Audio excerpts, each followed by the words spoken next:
hand. It was like I was playing Uno with my daughter. Like she just like I can see everything in her hand. I'm just like, oh yeah, you about to get work, baby girl. Here, you about to hold. Daddy, watch this. I was like, you about to get toe up. But no, it I feel like Taika is in that same vein though as Zack Snyder. Not to say like he makes bad films, but he makes bad choices. Like even like I remember, and maybe some people don't, but I remember when Quentin Tarantino's editor had passed away, and the next film I think came out was The Hateful Eight. And I felt it. Yeah. I felt the absence of his editor because I was like, dude, you literally, I don't, we used to, back in the day, you had DVDs, you had deleted scenes. Yeah. I guarantee you there's no deleted scenes for that movie. And I guarantee you there's no deleted scenes. I mean, there are deleted scenes for Love and Thunder, but they're somehow objectively worse than the movie that was actually before it. But like, I feel like the reason why there aren't that many deleted scenes is because he literally put Taika Waititi took every idea, no matter how good or bad, and put it in the movie. Hateful Eight was hard to watch. You know what? So when I watched The Hateful Eight, you know what? It was when I got to like the last act of the movie, I was like, oh, this is a Western remake of The Thing, but with no alien. Right. I was like, that's what I was like. I said, not only is it but it's also not a good Western remake of John Carpenter's The Thing, which is an objectively better movie by every standard. You have to have something. You have to have a reason for people to want to put butts in a seat somewhere and watch your stuff. And I feel like for Thor, Love and Thunder, for a lot of people, maybe not for everybody, but for a lot of people, it was going to be one of two things. People were either there to see how they were going to adapt Gore the God Butcher, and there were people that were there who wanted to see the mighty Thor. Yeah. And there was probably a cross-section in there somewhere that was a little bit of both. But I feel like you could easily sum the people up who wanted to go see that movie into one of those two initial camps. People who want to see Gore the God Butcher. Like Austin, you said yourself, you wanted to see Gore the God Butcher. Right. And I want to see Mighty Thor. And I feel like we all walked out lesser for the experience. Yeah. Yeah.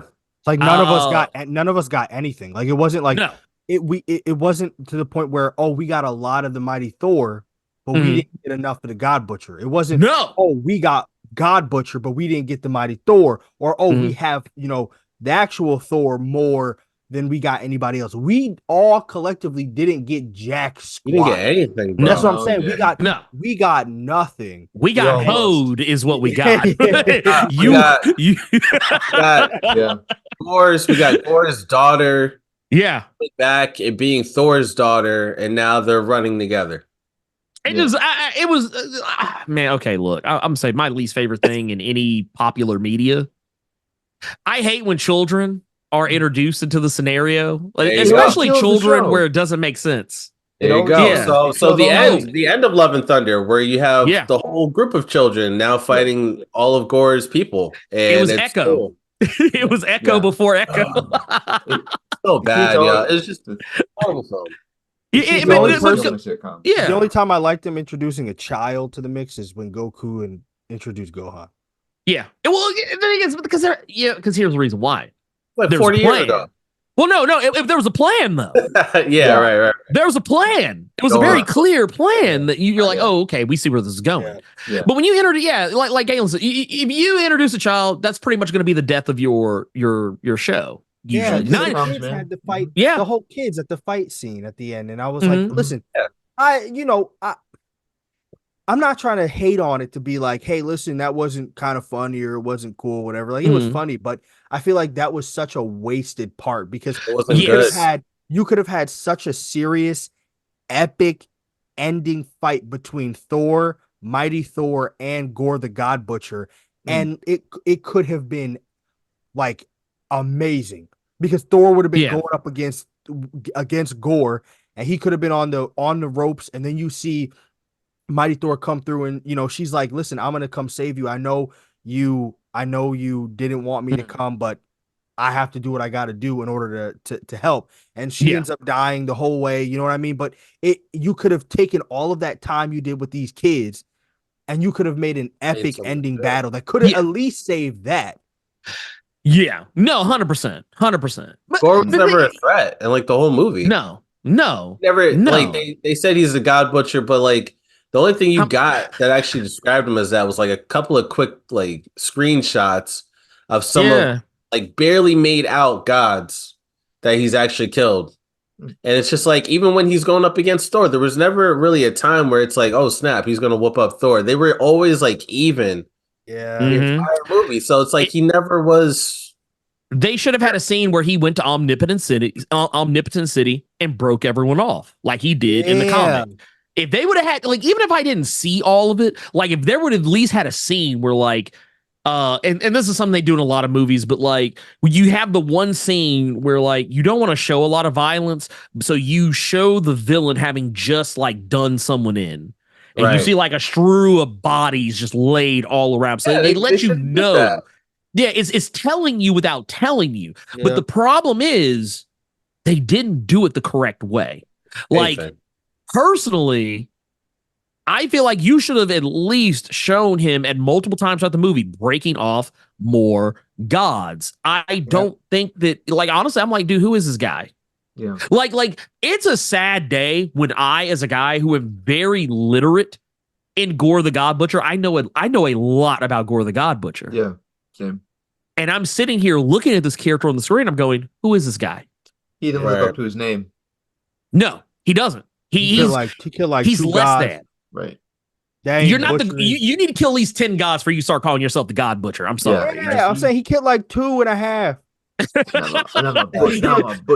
killed 2.5 and stole some kids. The dude's like literally so weird, yo. Yeah. He's a kidnapper. He's not actually a god killer. He's a kidnapper. He's Gore the God kidnapper. He got them in his little van that he pulled up, asking if they want stuff, and then he got in and he just drove off. Yeah, that's what happened. Like if they gave him a white van, like a windowless white van, it would have almost been too on the nose. Yeah, like I never took him seriously. Like I'll tell you that's another problem. You know, that is the other problem. Thank you. That actually made me think about it. I know that the public discourse is that the Marvels bombed at the box office. However, I really like that movie. But there was one problem for me, and that was the villain. I never felt like the villain was a threat.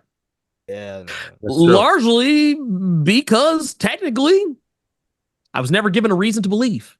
Yeah, I didn't know what you wanted, to be honest with you. I mean, I knew, but I felt like, okay, so here's where they messed. Here's the problem. All the scenes that, where they're calling her like the Annihilator, and it's like, okay, that's cute, but like, why? Right. And then you don't tell me why until the movie's like 2/3 of the way in. And I feel like maybe the movie would have benefited. Like, we have these scenes in most superhero movies now where like you do like kind of like a cold open. You have like some random thing that's going on. And it's usually kind of like what they did with Gore in Thor Love and Thunder. They like showed you, because like up to that, like Gore was legit at the beginning of the movie. Right.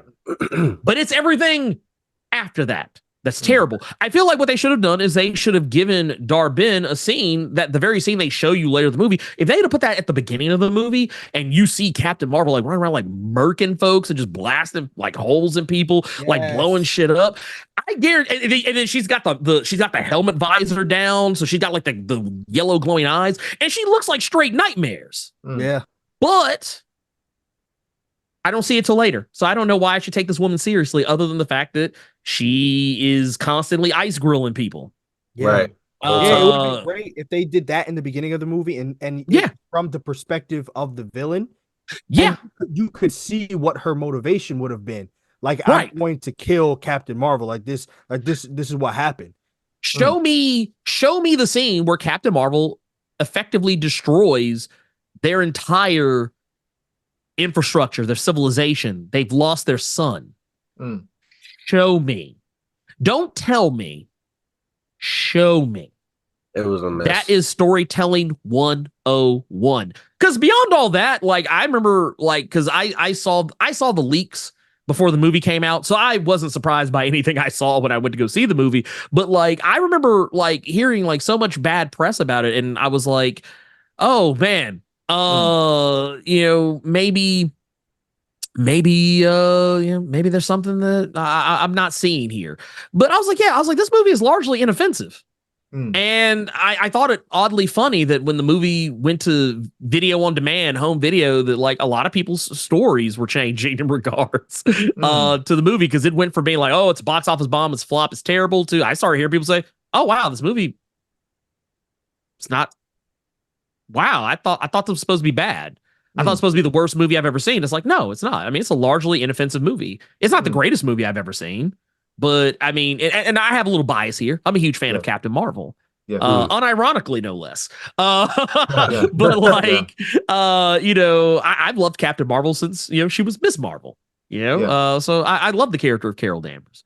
But at the same time, I walk out of it and I just go, I feel like maybe, just maybe, if you be better on your villains, stop trying to be so funny. Stop trying to spin so many plates in the same film. Like, I know we got to set up future franchises, but sometimes, and I blame, because I saw an awesome video about this. This is kind of why I have this thought in my head right now. So I don't want to make it sound like it's my own, but I feel like media literacy has been lost on people. And I feel like our audiences,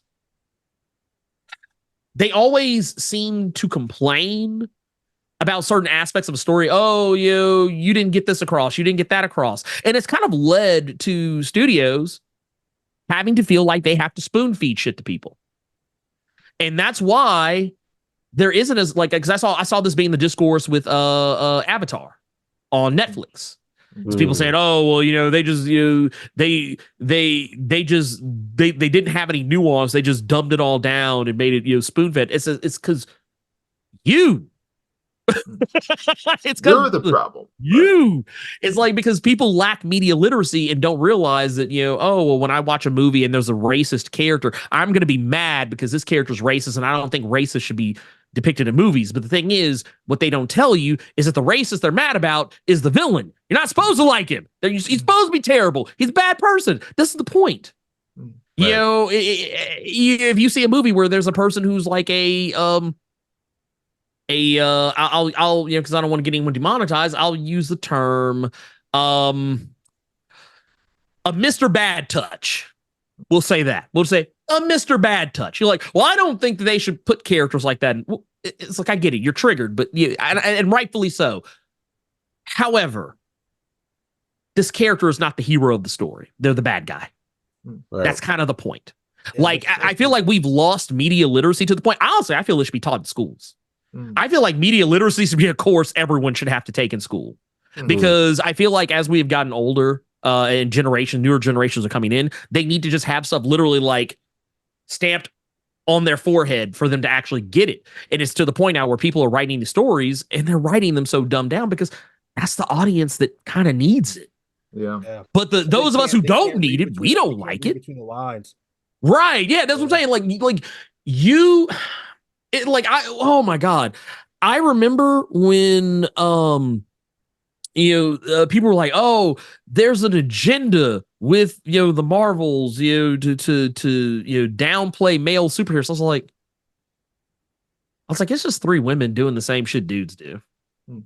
I was like, we have literally had movies where it's three dudes doing the exact same thing and nobody complains. But I was like, it's three women just trying to save the damn world. Same way Arnold Schwarzenegger and Carl Weathers and your Sylvester Stallones and so on and so forth have been doing. Your Kurt Russells. No one complains about Tango and Cash. No one complains about the Expendables.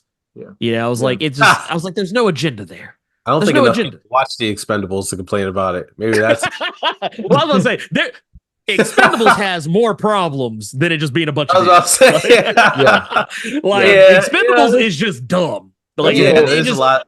I think they know what I feel like Expendables knows what it is. Yeah. So that's why, because that's why you got all like there's no nuance.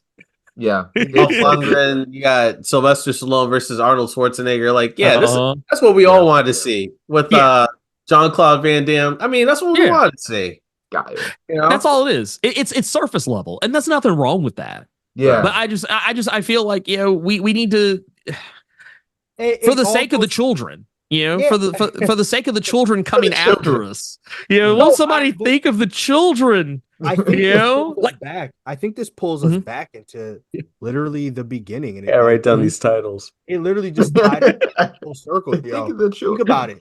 It made it full circle. Unless you have to know what you are in order for you to be able to get across something effectively. Because when we were talking about solo leveling, it knows what it is. And it doesn't try to be anything other than what it is. It is a battle story. It is a battle manhwa. It is about action. Straight up. It has a little bit storytelling, but what you're getting in every single episode is action on action on action. And it doesn't try to be anything other than that. It doesn't try to be a romance, comedy, sci-fi thriller. It doesn't try to throw in a quote unquote agenda. It doesn't try to say, like, oh, I'm going to put this above this or that. This needs to be shown here. It's just action. It's straight hands. So like, if you know what you are, then you can produce that to the audience, and the audience can accept it to say, okay, well, I know what it is. But even then, you talking about the media literacy, people be in the comments talking about, I don't understand why the story is so simple. Like, what is this going on? This is not better than JJK. How can this be the best thing? I'm like, it wasn't trying to be. It's just another story. Like, just accept it that it's a story.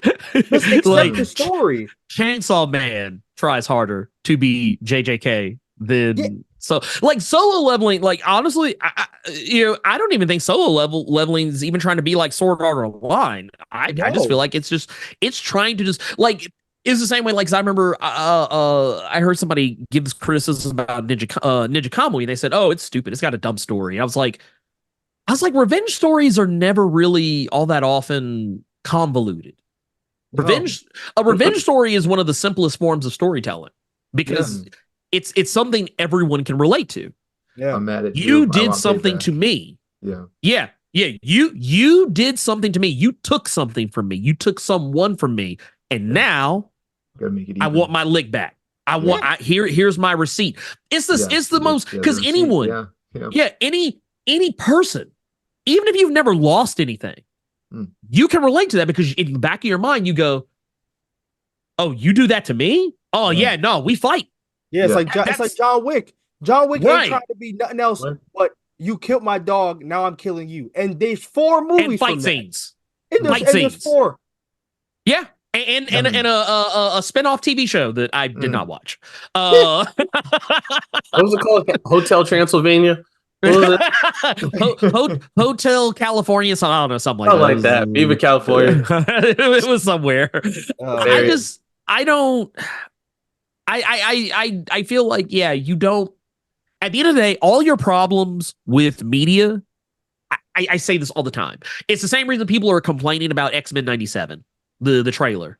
They lack they lack media literacy. Like, when I saw people complaining, "Oh, Morph is non-binary now, it's woke." No, it's not woke. Imagine just in your head, do the math in your head. If you are a person who can literally shift your genes to become any person you want, any gender you want, you probably would consider yourself non-binary, not even realize, like, you maybe not even thinking about it. You probably wouldn't even think so much about gender as much because it doesn't matter. Like, I guarantee you, Mystique, if Mystique came out right now and said, "I'm non-binary," I'd be like, okay, makes sense. I've literally seen this woman be dudes, chicks, and everything in between. Yeah, she shapeshifts. It makes all the sense. People don't realize that when you make when the people that are complaining. The people who complain like, "Oh, it's woke, it's woke, it's woke, it's woke." Here's the thing: that shot from the trailer of X-Men 97 where they show the people outside, protesting with all the signs. I was like, that's you. I feel you're not the X-Men in this. You're them. And you're right in the term of like with the X-Men, because I know X-Men also fought bigotry and everything else, which is why it was the X-Men, because they were mutants. And I feel like the problem people have is that it's spoken, because people don't care. People don't care when things are unspoken.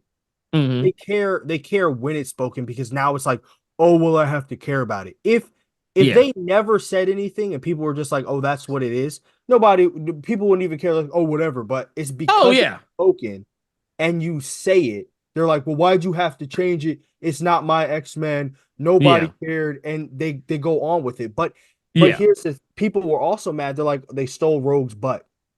Yeah, it's dumb. They stole the drawing. They stole whatever. It's like, why isn't she as curvy?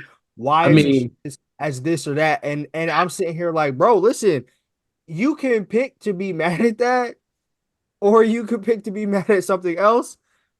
But honestly, I'm more mad at I'm more mad at how Magneto looks like Granny Goodness. I'm more mad about that than I am. Like, I don't give goodness. I was like, if at the end of that trailer, if he would have said Dark Side is, I'd have been like, God damn, they're finally doing it. We're finally getting it, y'all. Amalgam, it's happening. I don't know, Sean. There is something to be mad about, but yeah. But no, that's what I was about to say. I was like, listen, I'm more mad at the fact that they stole Rogue. That was stole Rogue. Yeah. I was like, man, if I don't see if I don't see the quad ham separation line, I ain't watching it. Well, you know what? It's hilarious to me too, because like I remember everybody was kind of cheeked up in the old series. You're right. Like everybody was kind of up on a Thursday afternoon, bro. Right, dude. Even Jean Wolverine was cheeked up, bro. Yeah. Dude. Yeah. Look, let me tell you. Cyclops was cheeked up. What was it? Well, you couldn't see Gambus because he always had the jacket on, but I bet if he took that jacket off, Bishop was cheeked up. A lot more than cards under that. They're all wearing tights. They're all wearing tights. Yeah, it's like they had Apocalypse was cheeked up. Hell, if you matter of fact, I remember I saw somebody. Mark Brooks did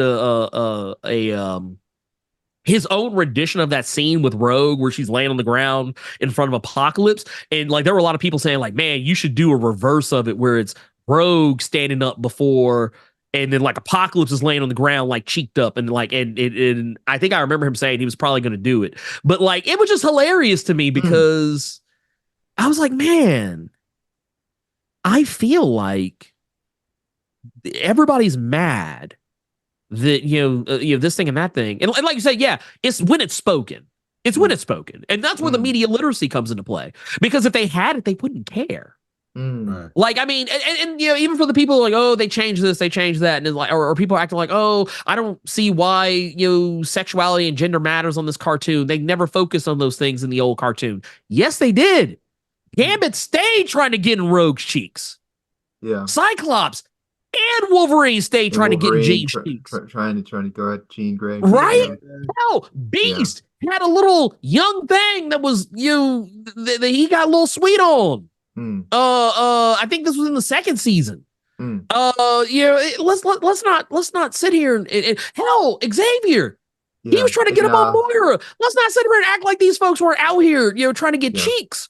Hell, Callisto was trying to get on Cyclops. Yeah. Like everybody keeps trying to say, like, oh, they weren't doing this was a kids' TV show. They never. No, that show was very adult in retrospect. They knew who it was for. Yes, it wasn't. Yeah, I mean, it was a kid's Saturday morning cartoon. Yeah, but in theory, they made it for the fans, and the fans at the time were grown. Yeah, Chris Claremont generation, things like that. Yeah, I want to transition. Before we wrap it up, I want to transition into, because we talked about anime, film. I gotta jump into X-Men. All right, is for like a few minutes. Is Beast I love Beast's arc right now. I think Beast is tied with Mr. Sinister as the best villain right now in X-Men. Shockingly. I know Ross and Sean, you guys don't know, Beast is full on. Is he Dark Beast? He's Dark Beast right now, right? No. He's straight Beast. This is Hank Beast. McCoy. Wait, we're talking about Hank. Hank McCoy. Yeah. He's the villain. Hank McCoy. He's full on, and not even ends justify the means. Like before it was he's almost like Jack Bauer at the time. But now he's just, I can't really describe it, but he's just so well written right now. Yeah. Oh no, he's fan. So to get you up to speed, basically what they're doing is Benjamin Percy right now, he is paying off some of the stuff that was going on back during the Bendis and Jonathan Hickman stuff, where Beast was kind of like, he was kind of on some problematic stuff even back then. Yeah. And what they're doing is they're kind of, because they even did an issue of I believe it was an X-Force. It was an X-Force where they said that, like, if I want to make sure I'm remembering this correctly, so I actually have it pulled up in front of me. But they had, I believe it was just a couple of issues prior. They talked about how Beast, you say what you will about Beast, but they said, like, I could list off all the upsetting transgressions from Beast's history. Mutant growth hormone, the legacy virus, Threnody, his alignment with the Inhumans, the Illuminati. And she was like, I could keep going, taking note of everything that has followed his appointment as X-Force's director of intelligence, the genocide in Terra Verde, the telephoronic space prison, the poisoning of Jeff Bannister's daughter, the assassination and rebirth of Wolverine. Because that was another thing he's been doing recently. He was killing Wolverine over and over again and cloning him. That's where I was at too, because he was selling them at auction, like tearing them apart. So the thing is, Beast has just been like, and all that later stuff is stuff that's happened recently. All the other stuff was from the past. But they brought it all up, and they're like, okay, this is the culmination of Beast. Like even to the point, I think Mr. Sinister, because they recently revealed that he has Dark Beast head in a tube, in a jar. Yeah. And it's alive. It could talk. Yeah. But like Sinister was even like, you're not even the darkest beast anymore. Yeah.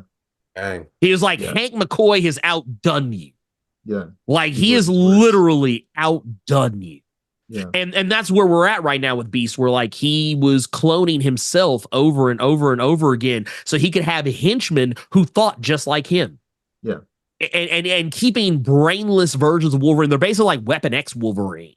Yeah. And using them to assassinate politicians and dignitaries and military operatives and journalists and all kinds of stuff. So he's a whole supervillain. And honestly, I love him because not only he's a supervillain who is also committing the very same typical supervillain mistakes, but doing it in a way that seems natural even for Beast. He's so, you know what I mean? Who's taking more L's than Wolverine, yo? Really? hey, right now, Wolverine's hard to beat. He's hard to beat because hell, Sabretooth. Oh, Sabretooth is doing worse. Yes. Sabretooth just put family. Oh yeah, dude. Sabretooth literally laid his boy out. Yeah. As a birthday message. Yeah, to pieces. Yeah. What was it? Akihiro got arms and legs and body parts and stuff laid out and literally spelled out "Happy Birthday." Yeah. Wait. So Sabretooth did this for Wolverine to Wolverine's son. Who Wolverine's son? Right. Yeah, to his son on his birthday. On his birthday. Yep. This is literally about a month that just happened. It was just last month. Just last month this happened. Yeah, the story arc just kicked in. Yeah. Now it's called the Sabretooth War. Yeah. Now which issue is this of X-Men? This was Wolverine number 40. Yeah, I believe it were. Yeah, I think like 40-41 where they kicked it off. Mm-hmm. Yep. Yeah, because basically here's what it was 41. It was 41. Okay. Yeah, because 40 was him and Spider-Man doing stuff. So yeah, at the very end of the issue, Sabretooth, who right now has multiple not clones, they're multiversal variants of himself. He has a whole army of them, and they pulled up on Wolverine's son and ripped him to shreds. Yeah.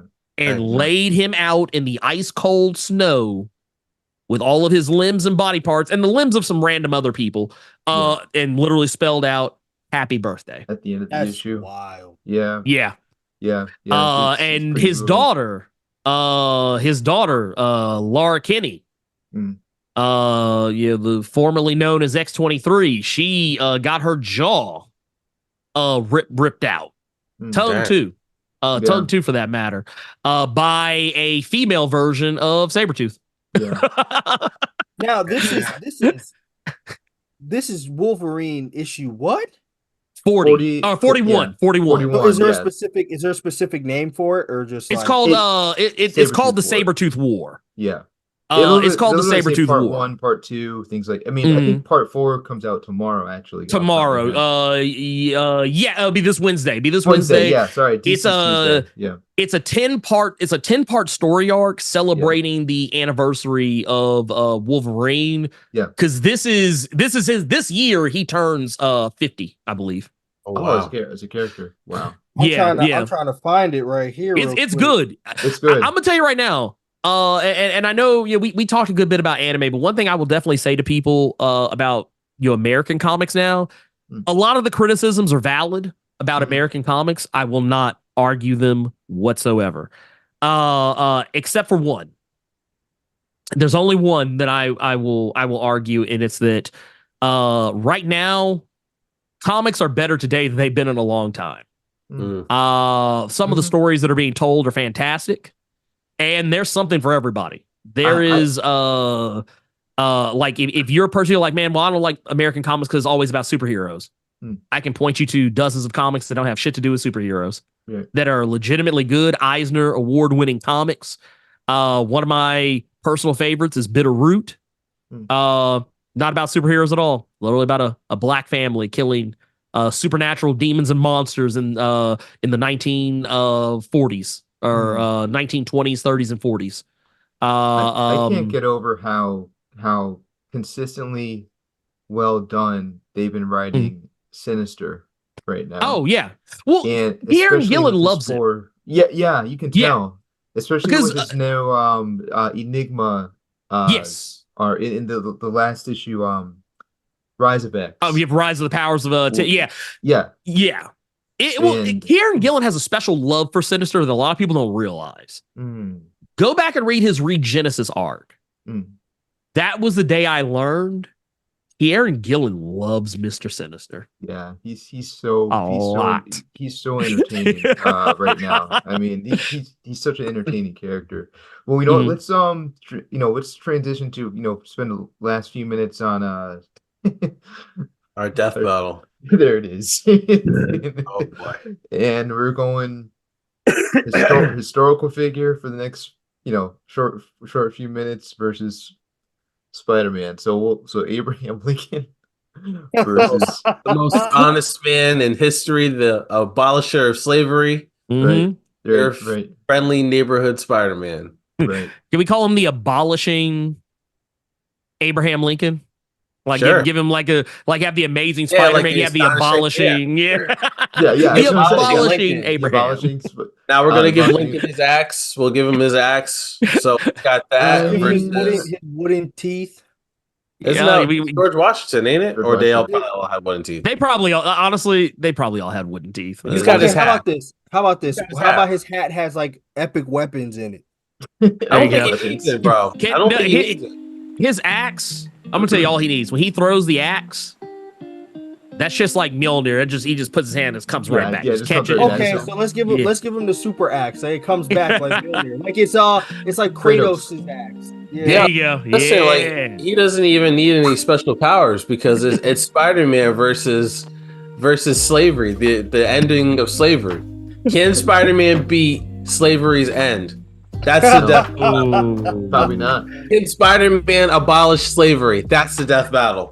I'm gonna tell you what I like to do with stuff like this, because like I get asked these questions a lot, so I've come up with very tongue-in-cheek ways to answer them.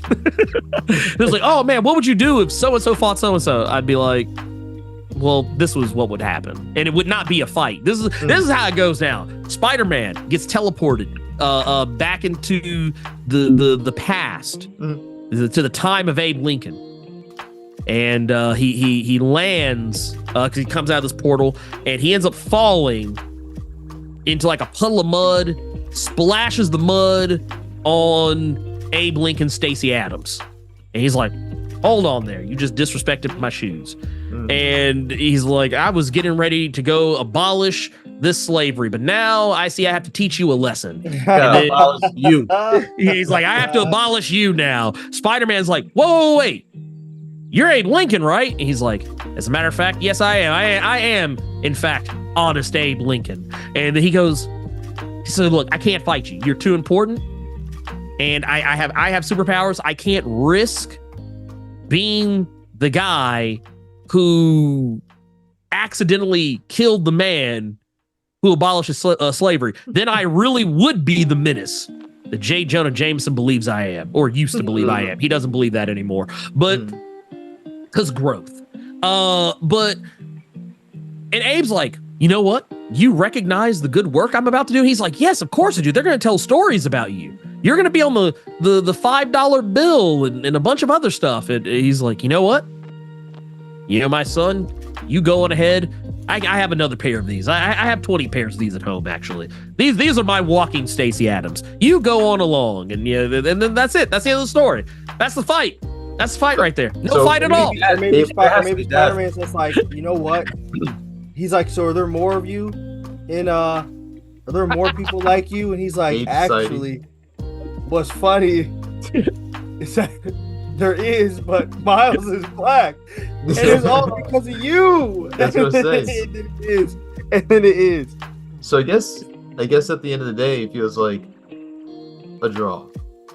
No, Spider-Man turns around. He swings it with the axe, takes him out. See, I see it right in the back of the neck. We find out that he's related to Abraham Lincoln. Like Uncle Ben is somehow related. It all goes back full circle. Oh man! Oh no! Someone to free. Oh, you got. Did I freeze? No, you're good now. Just for a moment. Okay. All right. So Lincoln's at the theater. He's about to get shot in the head. Right. Spider-Man lands on the dude that's about to shoot him. So when everyone turns around. They see Spider-Man, and the gun just happens to be by his hand. And so Lincoln's like, "Oh snap! Not today!" He grabs Spider-Man. He throws him off the balcony. Spider-Man's like, "Oh, I don't know what's happening." And then Abe jumps off. He leaps off the balcony, axe in hand, comes down too fast for Spider-Man to react to Spider-Sense kick. It can't kick in. Bruh. I like that. Abe takes There's no way. How does Spider-Man takes him out. Spider-Man is dazed from being thrown off the balcony. He doesn't know where he's at. He's already discombobulated from the time travel because Madam Web sent him back there for no reason. And then he doesn't know what's happening. He just got thrown off the balcony by Abraham Lincoln. Okay. Dazed and confused. Spider-Sense can't keep up before he can realize that he's got an axe in his head. And Abe wins. All right. Well, I guess Maximum Spider, I suppose. I had to go back to note. I think we've had a great episode. I think so. Great episode, yeah. I think when I edit, I think I'm gonna break this up into like 2 to 3 parts. And definitely. Okay, yeah. Because I got a couple good titles too. Hold on one second. Hold on. he's like, hold on. Let me write these down. One, we got I Hate One Piece. We got R.I.P. Green Ranger. We got one Think of the Children, and then X-Men Cheeks. So if we break it up into 2, we have like 2 titles for each. But it has to be though. It must be. Yeah, it's gotta be. It's got a multi-parter. Well, no, that would be our episode. Please like and subscribe.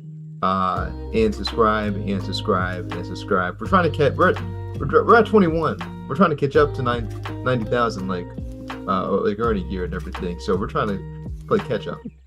Yeah, that's awesome, man. No, dude, I'm in disbelief every day of the week. Yeah, no, you should. It's kind of getting close to like 93. The goal was to hit 100 this year. Yeah. I honestly, I would just say that, man, just keep the dream alive. That's my motivation to get this as far as it has gotten was that I did not want to work for anyone else ever again. That was my motivation, oddly enough. My motivation was I hate working my dead-end job, and I want to be my own boss. And I personally just really don't like going anywhere. So that is kind of how that and, you know, that and getting kicked out of my band. That was those were all like kind of like tangential to getting me on the road that I got to with this. But no, I think it's incredibly doable because you guys are really talented. You're funny and informative, and that's a very good combination of things to be on this platform. Is a good combination of things. Thank you. And yeah, and great conversation. Because I had a good time. I don't know about anybody else. I had a good time. I was entertained. And it will not be the last. It will not be the last time. He is part of the Hero Association and everything with Brian and everything. So we're moving on up like Jefferson, if anything. I feel like All Might right there just came. I was like, you too. Yeah. Yo. Okay, you know what? Be a hero. I was gonna steal your line to end the show and everything, but please, please, like, if you haven't already, like, subscribe to Ernie's podcast, Ernie's YouTube videos and everything. We this was excellent. Again, this will be broken up into 2 parts. I'm stealing your line. Keep it plus ultra and everything. We'll catch you guys down the road. Peace. Peace. Peace. We're